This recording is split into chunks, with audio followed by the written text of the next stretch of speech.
31च्या निमित्ताने मुंबई पोलीस सुद्धा आता ॲक्शन मोडवरती आलेत। नाताळ सण आणि 31च्या पार्श्वभूमीवरती मुंबई पोलिसांनी शहरात विविध ठिकाणी नाकाबंदी लावली आहे। रस्त्यावरून जाणाऱ्या प्रत्येक वाहनाची कसून तपासणी केली जाते। नियम मोडणाऱ्यांवरती कारवाई सुद्धा करण्यात येते। तर 31 वरती विशेष पोलीस पथकांची नजर असणार आहे।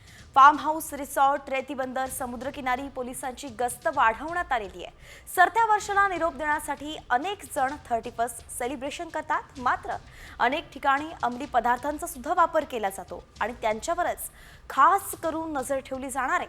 तसंच बार, पब यांनी ठरवून दिलेल्या वेळेचं उल्लंघन केलं तर त्यांच्यावर सुद्धा कारवाई केली जाणार आहे।